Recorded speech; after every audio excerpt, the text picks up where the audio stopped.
उत्तर प्रदेश के इटावा में एक कथावाचक की पिटाई का मामला सामने आया है। पहले उसकी जाति पूछी गई, फिर उसे मारा गया, बाल काटे गए और महिला से नाक रगड़वाई गई। इस घटना का वीडियो वायरल होने के बाद सियासत गर्मा गई है। सपा प्रमुख अखिलेश यादव ने इस घटना को लेकर बड़ा बयान दिया है। उन्होंने कहा है कि जो लोग कथावाचकों की जाति देखकर उन्हें पीटते हैं, उन्हें पीडीए यानी पिछड़ा, दलित और अल्पसंख्यक समाज के लोगों से मिला दान और चढ़ावा भी नहीं लेना चाहिए। इसके साथ ही उन्होंने कहा, अगर आप भागवत कथा सुन सकते हैं तो कोई और सुना क्यों नहीं सकता। अखिलेश ने आरोप लगाया कि कुछ वर्चस्ववादी लोग कथा वाचन पर एकाधिकार चाहते हैं। उन्होंने कहा कि बीजेपी सरकार में पीडीए वर्ग के लोगों को न्याय नहीं मिल रहा। इसके साथ ही अखिलेश ने कहा कि अगर गरीब, दलित या पिछड़ा वर्ग का कोई व्यक्ति मंदिर चला जाए, गंगा जल से मंदिर धोते हैं और ये सब सरकार के संरक्षण में होता है। इस मुद्दे को और बड़ा बनाते हुए समाजवादी पार्टी ने पीड़ित कथावाचकों को लखनऊ बुलाया, उन्हें सम्मानित किया और 21-21 हजार रुपए की आर्थिक मदद की। पार्टी ने 51-51 हजार रुपए की अतिरिक्त सहायता का भी ऐलान किया है। अखिलेश यादव ने साफ कहा, कथा सबके लिए है, जाति के नाम पर किसी को रोका नहीं जा सकता। समाज में बराबरी और सम्मान की लड़ाई जारी रहेगी। मेरा नाम संत सिंह यादव है सर। संत सिंह, ये बताओ जरा मुझे। जी सर। तुम्हारे एक वीडियो वायरल हो रहा है जी जिसमें बाल काटे गए। जी, ये कहाँ की घटना है और पूरी बात क्या हुई? ये सर घटना है दानरपुर की। तो वहाँ हम भागवत करने गए। वहाँ से लोग, एक पाठक बाबा और एक साथ में पप्पू महाराज, वहाँ के जो मंदिर के हैं, वो लोग आए, हमसे भागवत छटाए। हमारे जो मुख्य वक्ता है मुकुटमणि शास्त्री, उनके साथ मैं सहायकी करता हूँ। मेरा नाम संत सिंह यादव है। तो जब हम वहाँ गए तो चूंकि अछल्ला के पास का गांव है, तो वहाँ लोगों ने ये पूछा कि आप, पहला श्लोक हो गया, भागवत भी शुरू हो गई। शाम को उन लोगों ने पता लगाया होगा, तो वो बोले कहाँ के रहने वाले, तो हमने कहा हम रहने वाले तो कानपुर के हैं। यहाँ छल्ला भी हमको हो गई 20 साल रहते रहते। क्या काम करते हो, तो हमने कहा पहले हम शिक्षक थे, स्कूल चलाते थे। क्योंकि जो मोदी सरकार आई तो उस समय प्राइवेट स्कूलों को बंद करवा दिया गया। इसके बाद फिर हम भागवत में लग गए। तो बोले कि तुम्हें पता चलता है कि चमार हो। हमने कहा हम चमार नहीं है साहब, हम यादव हैं। तो बोले कि आरडी दिखाओ। तो हमने कहा आरडी तो हम लाए नहीं, आधार कार्ड। बोले कि तो हमने कहा नंबर ले लो हमारा, हमारे घर से पता लगा लो। तो इन्होंने नंबर लिया, हमारे बेटे से पूछा, तो बेटे का नाम जैसे आरडी में हमने क्लिक किया तो उसका नाम लिख के आ गया, राज यादव।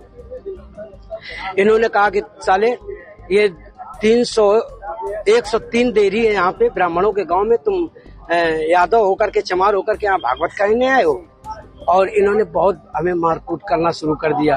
रात भर इन्होंने बहुत टॉर्चर किया सर, यहाँ तक कि हमारे बाल काट दे। और जो परीक्षित बना था, परीक्षित की मैडम से इन्होंने मूत्र, बोले भाभी आप अपना मूत्र ले आओ, उसे मूत्र से हमारे ऊपर छड़का इन्होंने। बोले ये अब पवित्र हो गए, ब्राह्मण के ये मूत्र तुम्हारे ऊपर पड़ गया, अब तुम पवित्र हो गए, अब बताओ।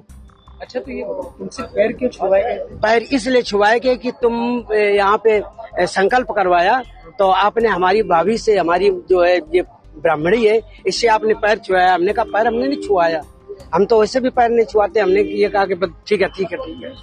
तो बोले कि नहीं तुमने वो तो करवाया, संकल्प तो करवाया। तो हमने कहा संकल्प तो करवाना भाई, हमारा जो पाठन क्रिया में है वो हम करेंगे। तो ये बताओ, तुम आचार्य बन के गए थे?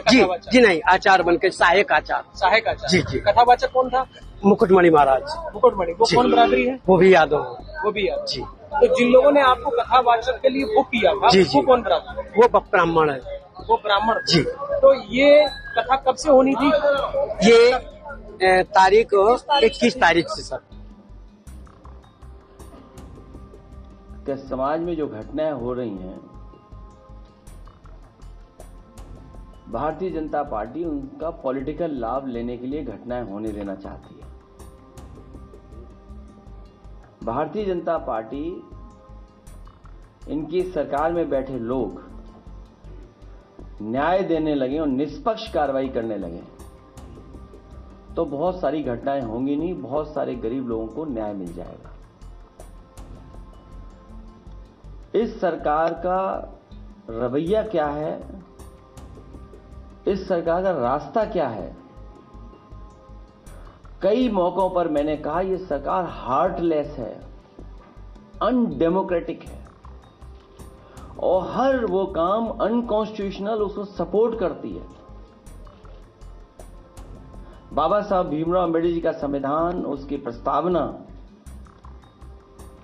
केवल प्रस्तावना के तहत ही अगर सरकार फैसला लेने लगे तो हमारे गरीब, गांव में रहने वाले लोग, पीडीए परिवार के लोग, दलित, पिछड़े, अल्पसंख्यक और जिनके साथ अन्याय हो रहा है उनको न्याय मिलने लगे, उनका सम्मान होने लगे। इस सरकार में बैठे लोग लगातार अन्याय करा रहे हैं। वो प्रभुत्ववादी लोग, वर्चस्ववादी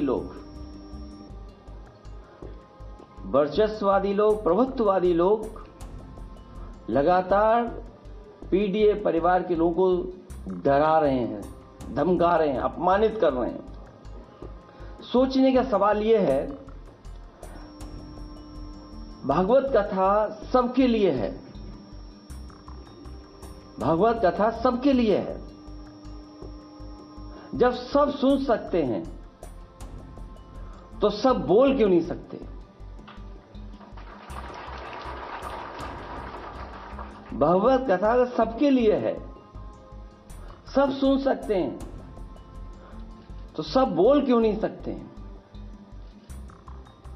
भगवत कथा भगवान कृष्ण से जुड़ी है। अगर सच्चे कृष्ण भक्तों को ही भगवत कथा कहने से रोका जाएगा, भागवत कथा तो भगवान कृष्ण से जुड़ी है। अगर सच्चे कृष्ण भक्तों को ही भागवत कथा कहने से रोका जाएगा तो कोई ये अपमान क्यों सहेगा? क्यों सहेगा कोई अपमान? कुछ लोग, वर्चस्ववादी लोग, प्रभुत्ववादी लोग कथा वाचन में अपना एकाधिकार बनाए रखना चाहते हैं। ये एकाधिकार छीने नहीं उनका, वर्चस्ववादी लोगों का एकाधिकार छीने नहीं। कथा वाचन को जिन्होंने भावना की जगह व्यवसाय बना लिया है, व्यवसाय बनाने वाले लोग हमारे इटावा कथा वाचन पीढ़ी अपमान कांड उन्हीं कुछ प्रभुत्ववादी और वर्चस्ववादी की वजह से घटित हुआ है। अगर पीड़ित समाज के इन लोगों को इतना ही परहेज है तो घोषित कर दें कि परंपरागत रूप से कथा कहने वाले वर्चस्ववादी पीड़ित समाज द्वारा दिया गया चढ़ावा, चंदा, दान, दक्षिणा कभी स्वीकार नहीं करेंगे। और अगर एकाधिकार ही आपको लाना है तो समय समय पर आप बहुत दावा करते हैं कि 370 खत्म किया है, तो देश में आप कानून ले आओ कि कथा वाचन का काम और एकाधिकार के लिए कानून ले आइए कि आप ही कह सकते हो और कोई दूसरा नहीं कह सकता। अगर पीड़ित समाज से इन लोगों को इतना ही परहेज है तो घोषित कर दें कि परंपरागत रूप से कथा कहने वाले वर्चस्ववादी पीड़ित समाज द्वारा दिया गया चढ़ावा, चंदा, दान, दक्षिणा कभी स्वीकार नहीं करेंगे।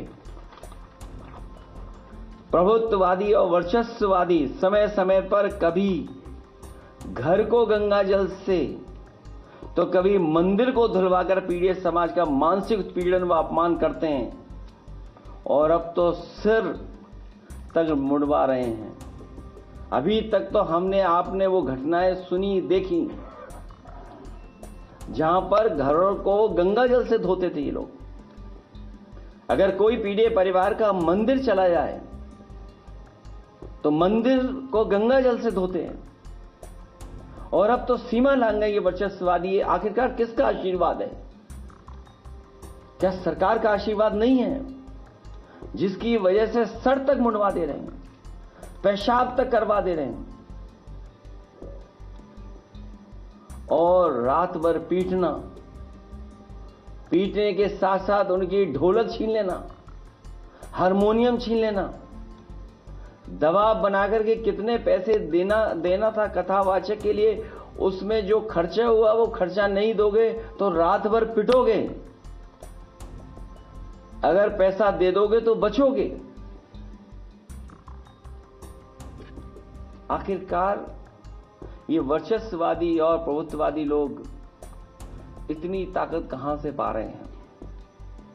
भाजपा राज में पीड़ित समाज को हे दृष्टि से देखा जाता है। आदरणीय रामजी सुमन जी ने तो कुछ घटनाएं बताई हैं, कुछ महत्वपूर्ण पदों पर बैठे लोगों के बारे में बताया है। सुना है हमने कि देश की सर्वोच्च सीट पर बैठने वाले के साथ भी कभी अपमान हुआ है। देश के राष्ट्रपति भी हे दृष्टि का सामना कर चुके हैं। सच तो यह है कि जैसे जैसे पीड़ित समाज में चेतना और जागरूकता बढ़ती जा रही है, वैसे वैसे पीड़ित समाज पर मनोवैज्ञानिक दबाव बनाने के लिए वर्चस्ववादी के पीड़ित समाज पर अत्याचार बढ़ते जा रहे हैं। जो पाल समाज की बेटी के साथ अन्याय हुआ, अगर उसके परिवार के लोग खड़े हो गए तो उसके पिता पे भी मुकदमे लगा करके जेल भेज दिया, इनाम भी घोषित कर दिया। हमारी पार्टी के अध्यक्ष उस परिवार से मिलकर के उस परिवार को न्याय दिलाने के लिए, उस परिवार की मदद के लिए जा रहे थे तो पुलिस लगाकर रोक दिया। आखिरकार ये वर्चस्ववादी और प्रभुत्ववादी लोग चाहते क्या हैं? पीड़ित समाज पर लगातार बढ़ते हमलों का असली कारण यह है कि वर्चस्ववादियों को लगता है कि उनके पीछे आज भाजपा की वो सरकार खड़ी है जो सदियों से शक्तिशाली रहे लोगों की सरकार है और वो उन्हें बचा लेगी। लेकिन अब पीड़ित समाज की एकता और एकजुटता इसका जवाब डट करके देगी। अगर भाजपा को लगता है कि भागवत या कोई कथा कहने पर एक वर्ग विशेष का ही अधिकार है, तो फिर वो इसके लिए भी कानून बना करके दिखा दें। कई बार कई कानून के लिए बहुत दावा करते हैं लोग, तो इसके लिए भी कानून बना लें कि इसके अलावा कोई कथा वाचन नहीं कर सकता। जिस दिन पीड़ित समाज ने अपनी कथा अलग से कहने शुरू कर दी, उस दिन इन परंपरागत शक्तियों का साम्राज्य ढह जाएगा। और मैं तो एक ही बात कहूंगा, भाजपा जाए तो हम सबको चैन आएगा। प्रभातखबर.com, विश्वास वही, रफ्तार नहीं।